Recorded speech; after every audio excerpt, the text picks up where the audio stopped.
পৃথিবীর সকল মানুষই নতুন বছরকে নতুন উদ্যমের সাথে শুরু করতে চায়, কারণ সবার ইচ্ছা থাকে যে সে যেন নতুন বছরে নিজের সমস্ত চাওয়া পাওয়া পূরণ করতে পারে।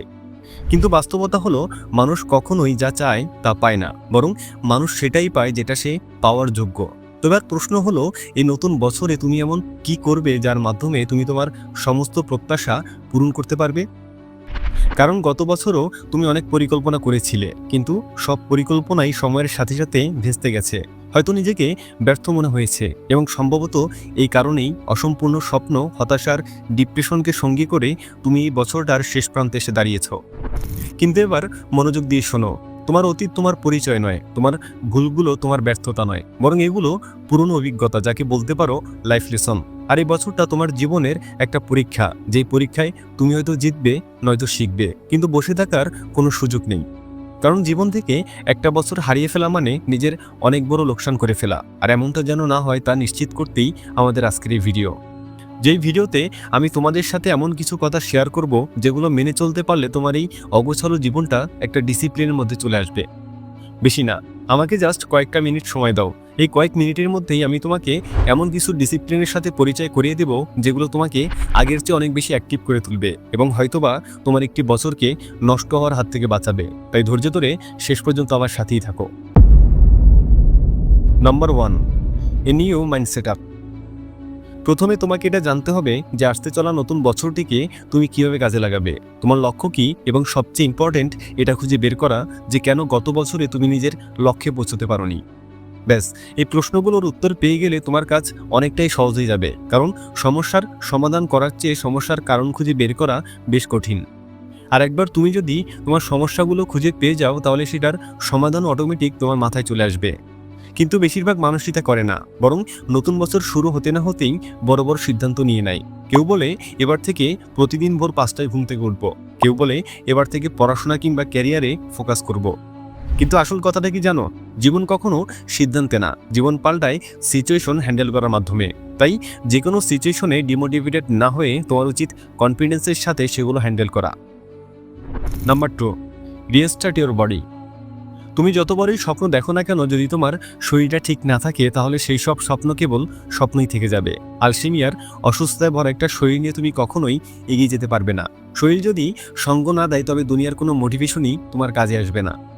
তাই এই নতুন বছরে তোমার লক্ষ্য হওয়া উচিত নিজের শরীরকে একদম চাঙ্গা করে তোলা।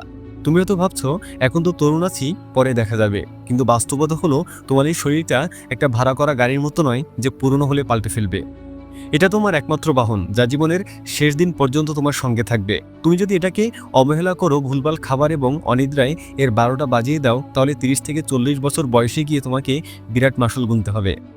রোগা শরীর মানে শুধু হাসপাতালে যাওয়া নয়, এর মানে হলো তোমার প্রিয়জনদের সঙ্গে কম সময় কাটাতে পারা, তোমার কাজ ঠিকভাবে শেষ করতে না পারে এবং দিন শেষে হতাশায় ডুবে যাওয়া। তবে আর প্রশ্ন হলো, নিজেকে চাঙ্গা রাখার জন্য তুমি কি করবে? এর উত্তরে আমি তোমাকে বলবো, নিজেকে অ্যাক্টিভ রাখা কোনো কঠিন কাজ নয়। জিম করা কিংবা ডায়েট করা সকলের পক্ষে সম্ভব নয়, কিন্তু এগুলোর পরিবর্তে সাধারণ কিছু অভ্যাস ফলো করে তুমি নিজেকে ফিট রাখতে পারবে। যেমন দিনে অন্তত 2বার হাঁটার অভ্যাস করা, সেটা হতে পারে সকাল, দুপুর কিংবা রাত। বেশি না, মাত্র 20 থেকে 30 মিনিটই যথেষ্ট। যখনই সুযোগ পাবে হাঁটতে বেরিয়ে যাও, লিফটের বদলে সিঁড়ি ব্যবহার করো। এই সামান্য নড়াচড়াই তোমার মস্তিষ্কে অক্সিজেন দেবে, তোমার স্ট্রেস কমাবে এবং এক্সট্রা এনার্জি প্রোভাইড করবে। এগুলোর পাশাপাশি তোমাকে বাইরের তেল মশলাযুক্ত খাবার এড়িয়ে চলতে হবে, এবং দিনে কমপক্ষে 3 থেকে 4 লিটার পানি পান করতে হবে। খাবারের প্লেটে একটু হলেও সবুজ শাকসবজি রাখতে হবে। খাবারের পাশাপাশি ঘুমকে গুরুত্ব দিতে হবে। অনেকেই ভাবে কেউ যদি কম ঘুমায় তাহলে সে কাজ করার জন্য বেশি সময় পায়, আর এটা মারাত্মক একটা ভুল ধারণা। ঘুম হলো আমাদের শরীরের রিসেট বাটন। তুমি যদি 7 থেকে 8 ঘন্টা না ঘুমো, তাহলে তোমার মন অস্থির থাকবে, কোনো কিছুতে মনোযোগ দিতে পারবে না, এবং খুব দ্রুত রেগে যাবে। তাই রাতের বেলা সোশ্যাল মিডিয়ায় স্ক্রল না করে সময় মতো বিছানায় যাও। আবার দিনের বেলায় 5 মিনিট সময় বের করে শুধু চুপচাপ বসে থাকো, গভীরভাবে শ্বাস নাও, নিজেকে শান্ত রাখো। যদি তোমার উপর মেন্টাল কোনো প্রেশার থাকে, তাহলে বন্ধু কিংবা ট্রাস্টেড কোনো মানুষের সঙ্গে শেয়ার করো, কারণ মনের ভেতরে অশান্তি রেখে বাইরের জগতে তুমি কখনোই শান্তি খুঁজে পাবে না।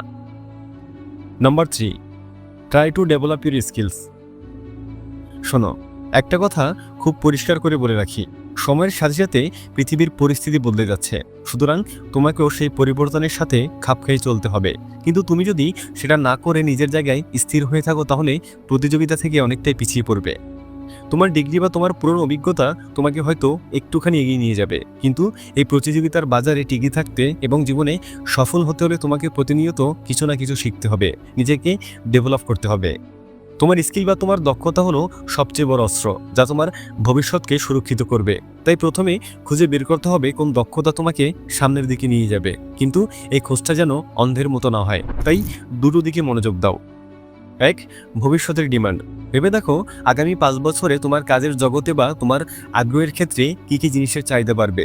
সেটা হতে পারে data analytics, digital marketing, communication skills কিংবা যে কোনো কিছু। 2. তোমার আগ্রহের জায়গা। শুধুমাত্র টাকা কামানোর জন্য কোনো স্কিল শেখা শুরু করো না যেটা তোমাকে বিরক্ত করে।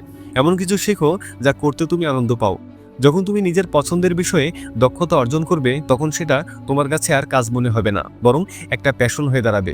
দেখবে তখন তুমি অন্যদের চেয়ে অনেক দ্রুত এবং সহজে এগিয়ে যাচ্ছ। এবার প্রশ্ন হলো, দক্ষতা বাড়াতে হলে কি করব? দেখো, একদিনে কেউ এক্সপার্ট হয়ে যায় না, এটা একটা ধারাবাহিক প্রক্রিয়া। তোমার স্কিল ডেভেলপ করার জন্য তুমি তোমার পছন্দের স্কিলের উপর প্রতিদিন অন্তত 30 মিনিট সময় দাও, তারপর প্র্যাকটিক্যাল কাজ শুরু করো। শুধু থিওরি বা টিউটোরিয়াল দেখে দক্ষতা অর্জন করা যায় না, বরং রিয়েল লাইফে সেগুলো অ্যাপ্লাই করতে হবে, বারবার প্র্যাকটিস করতে হবে। এরপর এমন কাউকে খুঁজে বের করো যে তোমার পছন্দের স্কিলে তোমার চেয়ে অনেক বেশি অভিজ্ঞ। তাদের থেকে পরামর্শ নাও, তাদের ব্যর্থতা থেকে শেখো। একজন অভিজ্ঞ মানুষ তোমাকে ভুলপথ থেকে বাঁচিয়ে দ্রুত সাফল্যের দিকে নিয়ে যেতে পারে। নতুন কিছু শেখার সময় ভুল হবে, এটাই স্বাভাবিক, কিন্তু মনে রাখবে এই ব্যর্থতাগুলোই তোমার শেখার অংশ। এভাবেই সময়ের সাথে নিজেকে আপডেট করো। যে কোনো স্কিল একবার শিখলেই হবে না, সময়ের সঙ্গে সঙ্গে সেটাকে আপডেট করতে হবে। যেমন একটা সফটওয়্যার পুরনো হয়ে গেলে আপডেট করতে হয়, ঠিক তেমনি নিজেকেও নতুন তথ্য, নতুন কৌশল এবং নতুন প্রযুক্তির সঙ্গে আপডেট রাখতে হবে।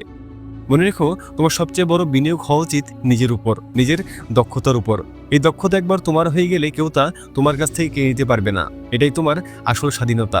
আর এই স্বাধীনতাকে ধরে রাখতে শেখো, তাহলেই দেখবে তুমি সাকসেসফুল।